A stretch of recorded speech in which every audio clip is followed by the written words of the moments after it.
This is the second of these two lectures on architecture as communication device, how architecture has meaning and how it communicates that meaning. In the first talk last time, we looked at literal direct communication, and that as one of three ways we were going to discuss this communication. In this talk, we'll be looking at those other two ways, the notion of literal indirect communication and of abstract communication.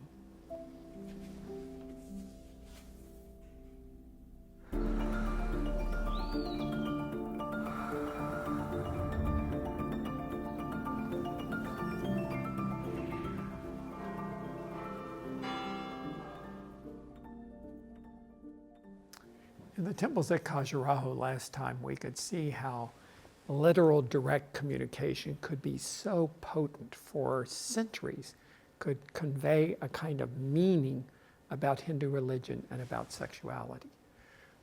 Equally potent are these messages that are literal indirect communication or abstract communication. And the first examples we're going to be looking at are literal indirect communication. First, in terms of just an individual building, and then the way that we communicate via genres of buildings as well. So this first building I want us to look at is the University of Virginia in Charlottesville, Virginia. The architect is Thomas Jefferson.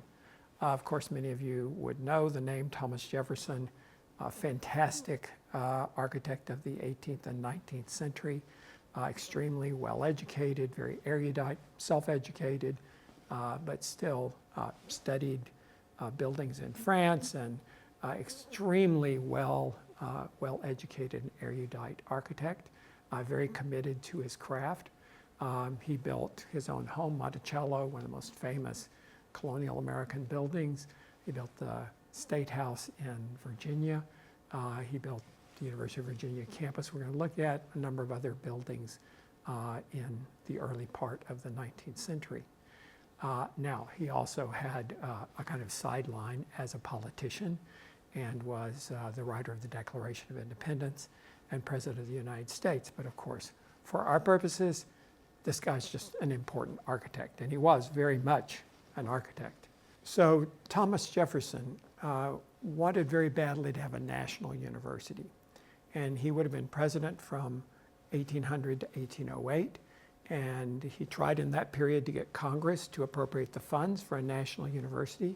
He believed that you cannot have a democracy without having an educated public. And so we need to be very much involved in higher education to produce these kind of people who could lead a democracy. But he couldn't convince Congress to appropriate the money. So after he stopped being president in 1808, he went back to Virginia, and he began to lobby the legislature in Virginia to try to get them to establish a state university.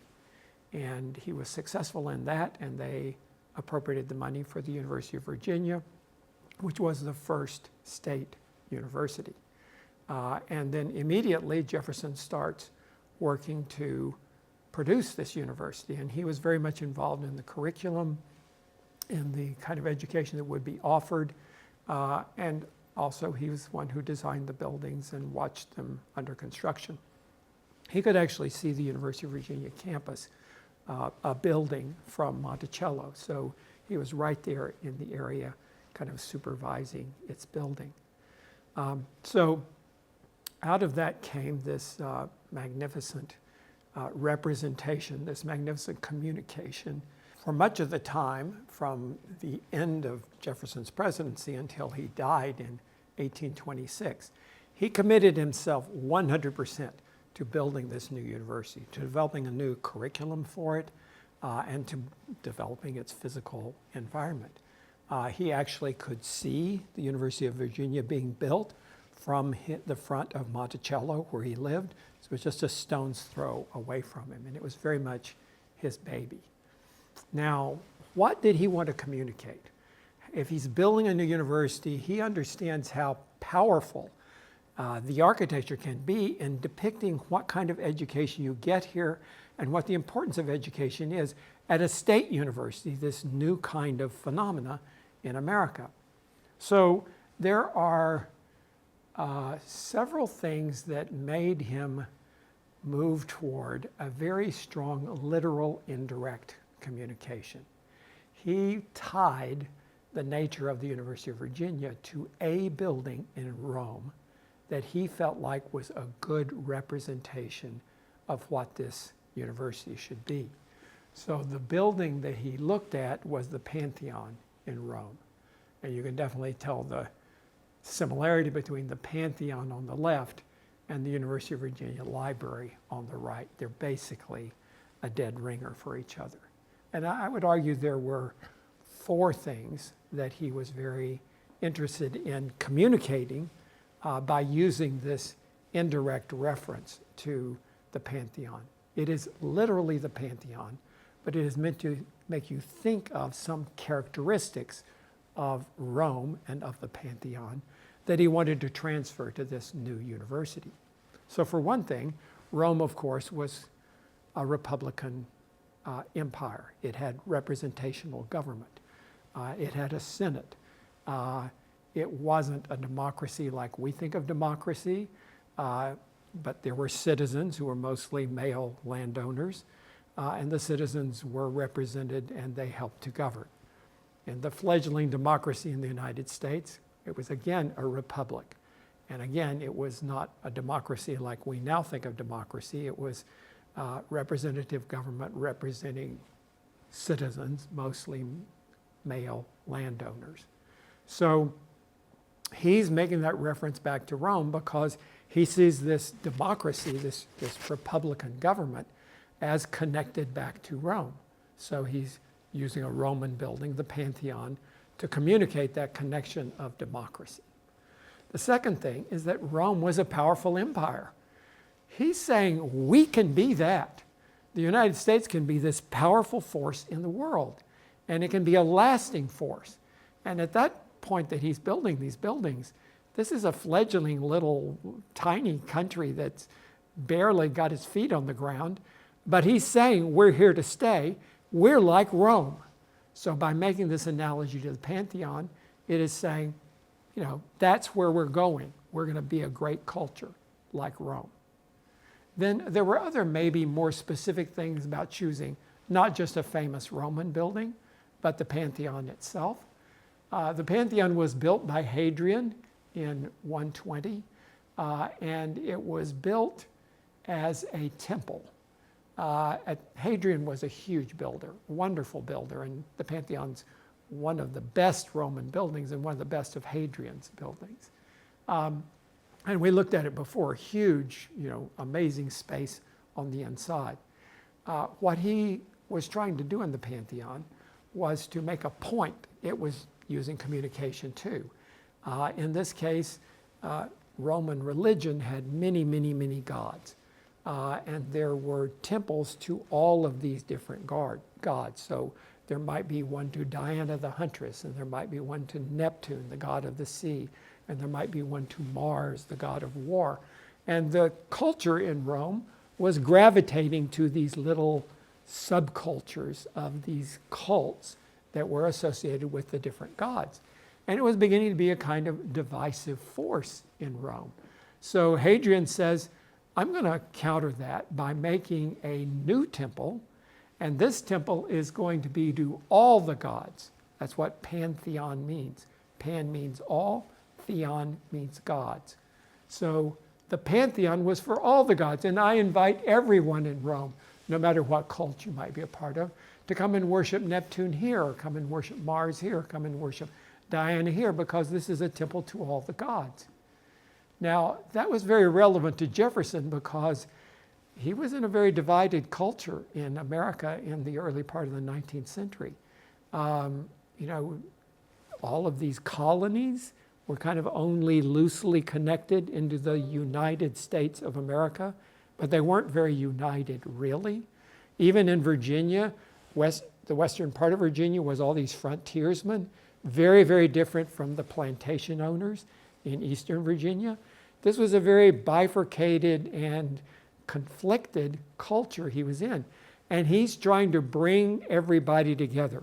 So as the Pantheon was an emblem for bringing people together, So the University of Virginia was meant to be for all the citizens, to bring the frontiersmen in, to bring the children of the landowners on the plantations in. And it was to be a unifying force among, again, just the elite of that culture in Virginia at the time. So that was a third message. A fourth message was the Pantheon originally had a forum in front of it like that. And there were shops along the edge here. And then in the center, there was a place for civic dialogue. There was a forum for debate and for people to talk about issues. And now that's all been closed in by other buildings, and there's just a tiny piazza in front of the Pantheon, but that would have been the original configuration. And outside the Pantheon was where the debate occurred.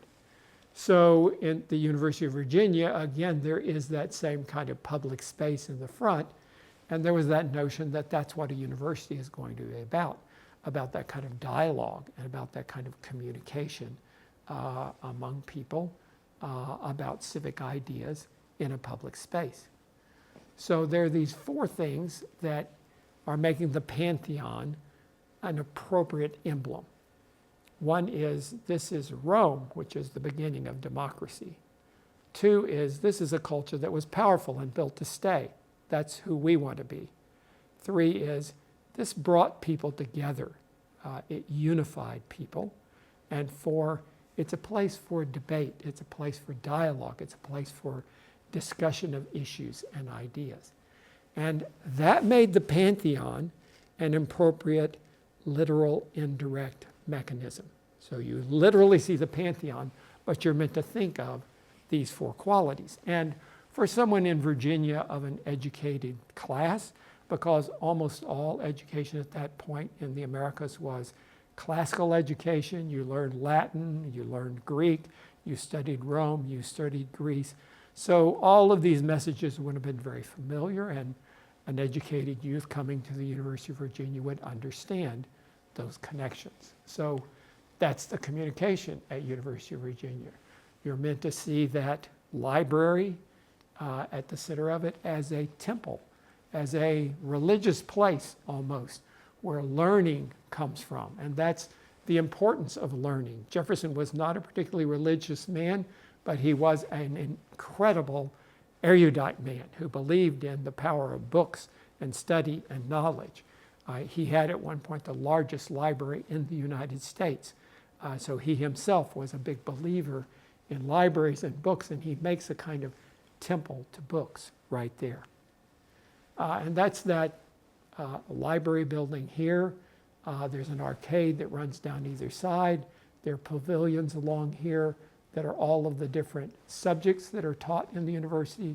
So there's a mathematics pavilion, there's a philosophy pavilion, and generally on the lower floor of those pavilions is where the professor would live, and on the upper floor was where, on the lower floor was where the classrooms were, and on the upper floor was where the professor would live.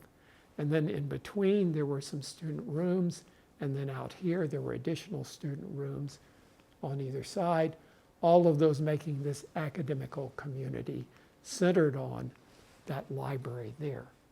So all of these buildings are meant to give that kind of communication of what is this university, what are its different subjects, what is this kind of enterprise, who are we as a country, where are we going?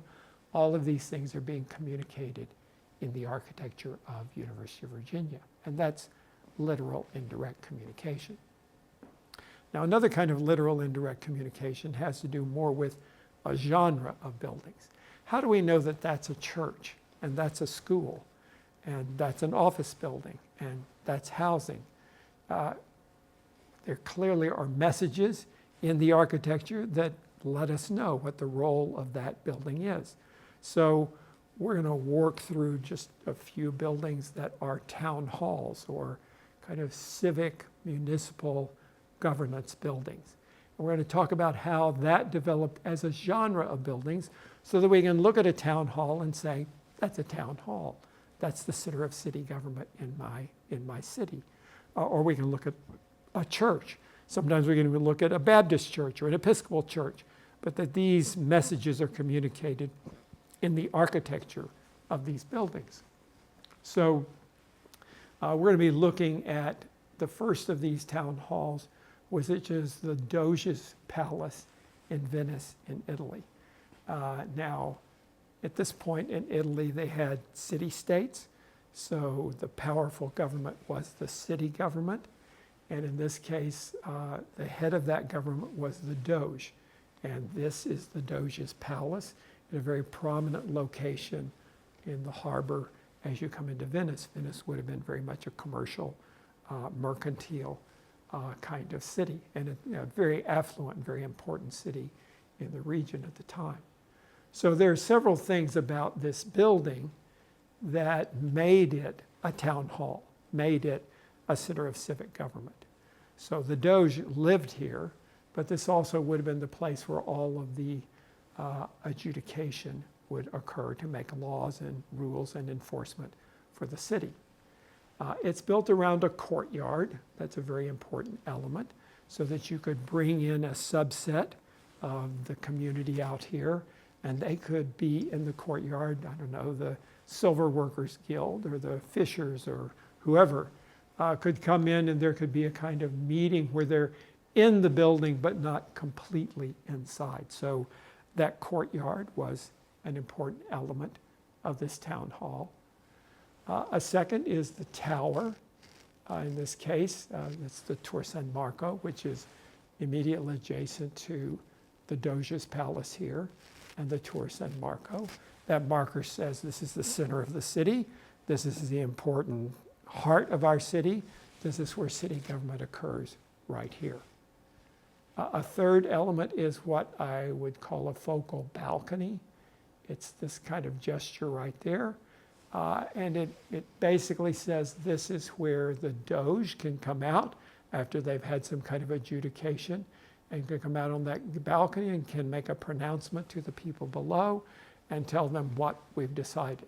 So that kind of, they didn't have TV, they didn't have newspapers so much, so this was a direct communication out that balcony, and the celebration of that as a focal balcony would be characteristic of a town hall. Then the fourth element is this arcade, this notion that somehow it's penetrable. The public can come into this. They can circulate around the outside here. And in the case of the Doge's Palace, this deep penetration into the building on the lower floors that says this is for the public.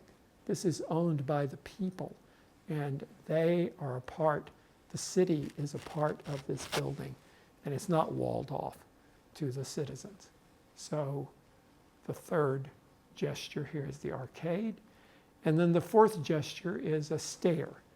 And this is the stair in that courtyard that we saw earlier. And it speaks to a kind of elevation of government.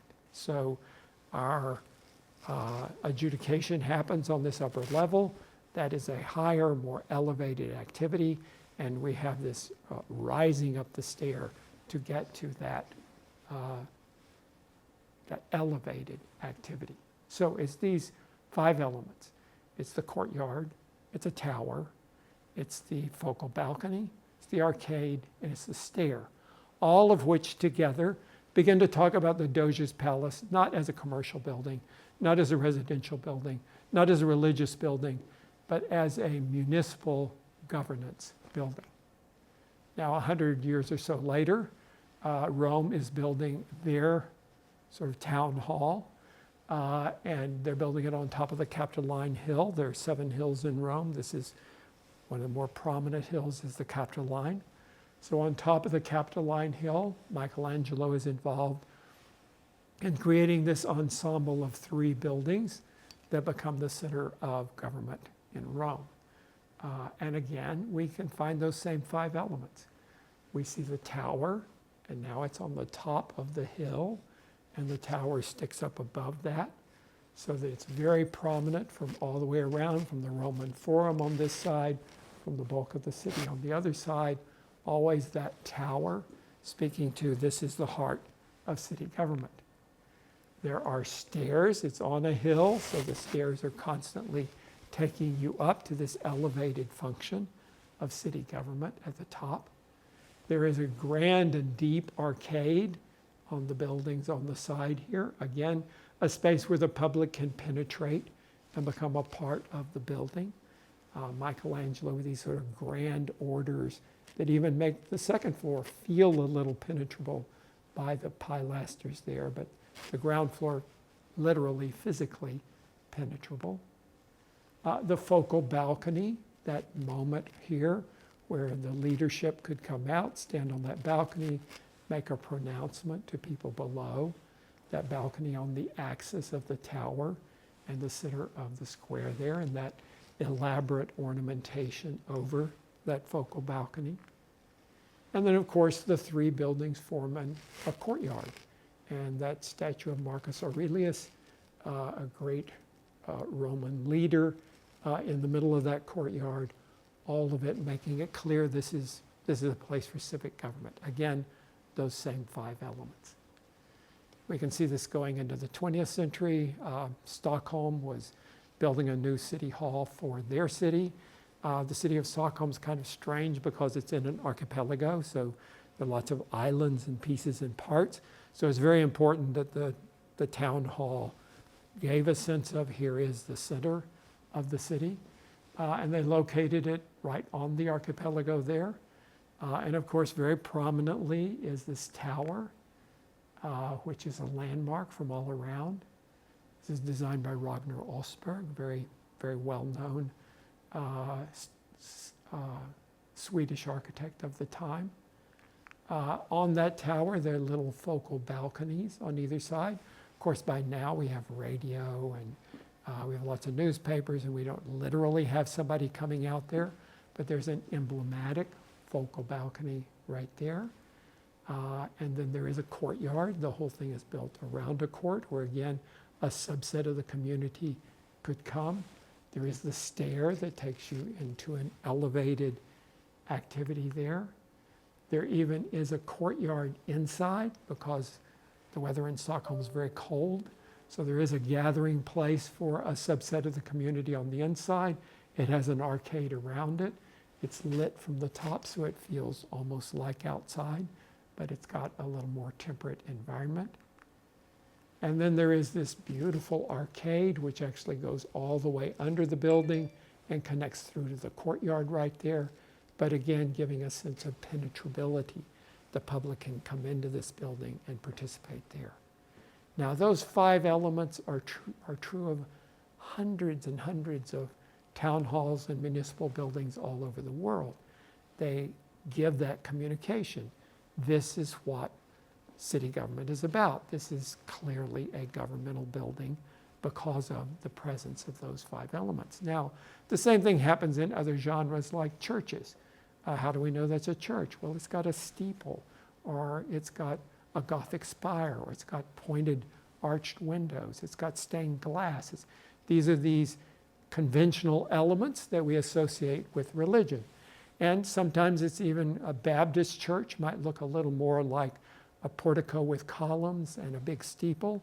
An Episcopal church, because its roots are England, might be more Gothic and might have more pointed arch windows. So even different genres of religion have different messages they communicate. These days, a non-denominational religion makes very, very strong effort not to associate itself with those conventional emblems of church, because they're trying to disassociate themselves with traditional church. So they have a different set of norms and forms and so on that communicate what they're about. So that's this notion of literal indirect communication. The final of these three means of communication we want to talk about is abstract communication. And the first example we want to look at is St. Mary's Cathedral. This is a cathedral that was built in the early 70s in San Francisco. It had been decades since there had been a major new cathedral in the United States. This was a huge effort to figure out, okay, well, what is a cathedral in the late 20th century in the United States. Maybe it's not a big Gothic form, like St. John the Divine had been a building in New York for 100 years and still wasn't finished, or the National Cathedral in Washington. What is a cathedral in the later part of the 20th century? And in this case, they're using more abstract communication. So we're not getting pointed arches and crosses and steeples and porticos. Instead, we're getting shapes and forms and feelings that give a sense of religion and what religion is in this era. So the cathedral is definitely a spiritual kind of shape. We know it's not an office building. This is not an apartment block. It's got something to do with emotion and spiritual things because of its shape. Its whiteness, makes you see religion as this pure thing, the notion of redemption, of cleansing, the whole thing being white. I think the color is very important there.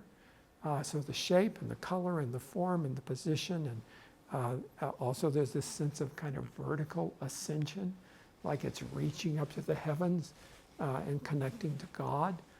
All of that's important in a kind of abstract communication about what this cathedral is. And then on the inside, holy moly, it just, whoa, it is so emotional and so intense. And there's a kind of general darkness, and there's a kind of mystery of spirituality and the kind of unknown, not rational side of it. And then pouring in that darkness is this beautiful stained glass in vibrant colors. That stained glass was designed by Georgi Kepish, who was an artist who was from the Bauhaus in Germany, actually was teaching at M.I.T. when I was a student there, and doing this stained glass just before that. Magnificent, magnificent stained glass there. The shapes, the forms, the light, the colors, all of that is contributing to this emotion that you feel and a sense of what is religion. Down in the middle of this hangs a piece of sculpture that is thousands of shards of stainless steel. They're catching that light and color in different ways. And that kind of ephemeral sense of religion is not something you can grab and it's solid and it's objective. It's much more ephemeral, and all of that's communicated in the qualities of that interior space. So this is telling me this is a cathedral, not by reminding me of something else, not by literal and direct communication, but simply by abstract communication. The next building it was a difficult challenge. This was a building meant to be a presidential library in the early 1970s when it was completed.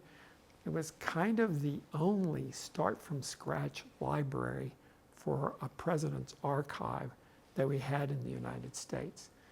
There had been an attempt to build the JFK library, and it had been aborted and delayed, and finally there was one built, but it actually didn't come until later than the LBJ library. So it was kind of the obligation of the LBJ library to define, well, what is a presidential library? Some of the earlier, smaller presidential libraries like Roosevelt's, FDR, was actually put in another building, an existing building. What is a presidential library? How do I communicate what the presidency is? In particular, how do I communicate who LBJ was and what his presidency was like?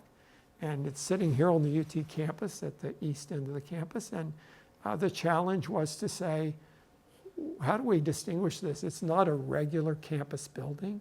It's meant to communicate something about this very particular role of being a presidential library. And I think it does it incredibly well. Not only to say, what is the presidency, which is this powerful kind of monumental force in our culture, but also what was LBJ's presidency.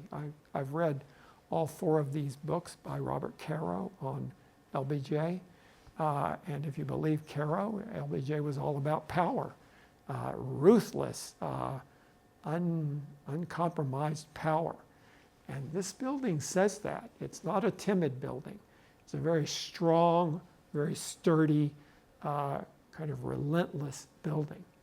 It's made out of travertine, which is the kind of stone used in Roman buildings, in these powerful buildings in empires of the past. It's certainly saying this idea of the presidency and this idea of LBJ is about power and strength and might, maybe even a little oppressive, maybe not so gentle. And maybe that was kind of how LBJ ran things, really with a strong arm. And the building definitely depicts that. Inside there is a great hall at the north end of the building. You walk in, this magnificent, huge, tall space, a grand stair that takes you up there. We're seeing boxes that hold the archives. They're bright red boxes with gold seals, so it kind of reverentially reminds you of all of the activities of LBJ's presidency, and that this is an archive and it's a study source, so it's depicting something else about the building, but in this grand, monumental, presidential kind of feeling. So all of these are gestures to let us know in an abstract way through color, light, space, scale, what was the LBJ presidency. And I think it depicts it really beautifully, communicates it really well in architecture. The final building I want to look at in terms of abstract communication is this museum at the Michigan State University, the Broad Museum. The architect is Zaha Hadid. She, of course, one of the most prominent women architects of the 21st century, unfortunately died a very untimely death shortly after the building was completed. But this is on a campus that looks like this. And that kind of architecture says one kind of thing to you. And to put this kind of architecture immediately adjacent to that, which is what most of the campus looks like, this is a very bold statement. It's saying something about what is the role of art on this campus, what is the role of contemporary art in general, because this is not a traditional art museum. They don't have a collection of old paintings. This is all about contemporary art. And it's expressing that in the architecture of the building. And what it's saying about contemporary art is it's a challenge. It's meant to be in your face. It's meant to make you uncomfortable. It's maybe made to unbalance you a little bit.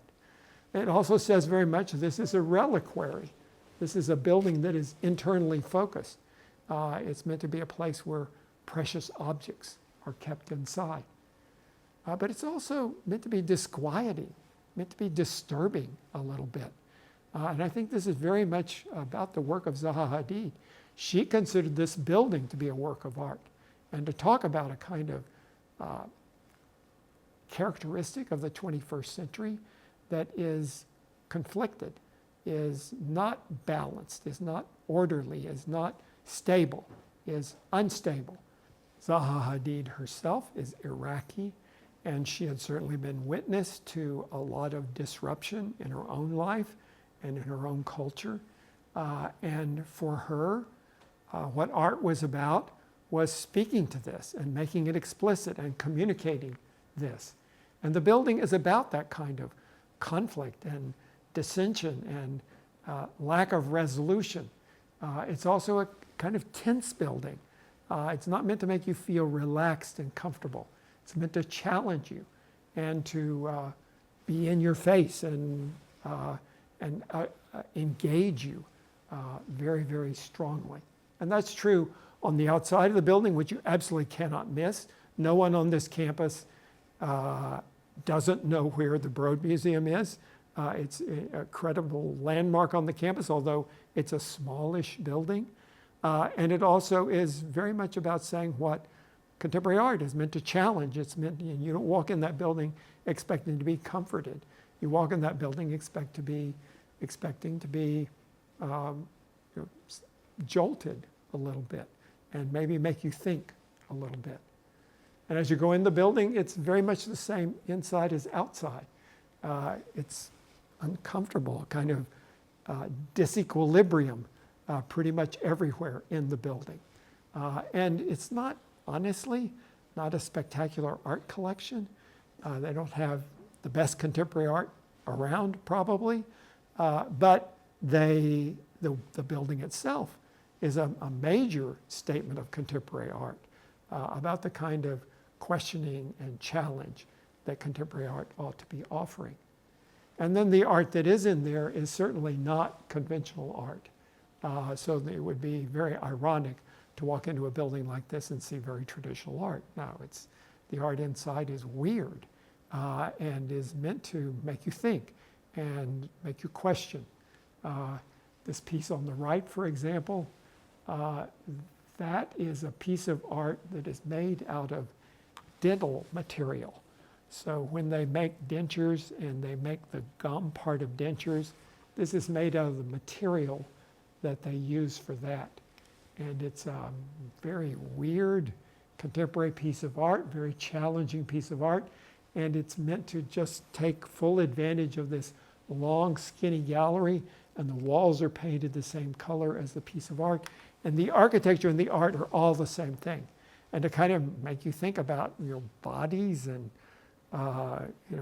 procedures and artificiality and authenticity, and but it's a very, very challenging piece of art in an architectural environment that very much reinforces that.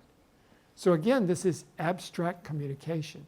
It's that stainless steel material.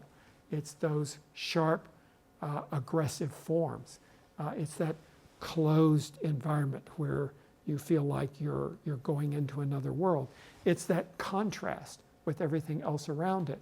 All of these things are abstract communication of what contemporary art should be and what it is at Michigan State University in this Broad Museum. Okay, so we looked at literal direct communication, literal indirect communication, and abstract communication. All of these very powerful ways for buildings to communicate messages to their culture. Okay, that's it for today. See you next time.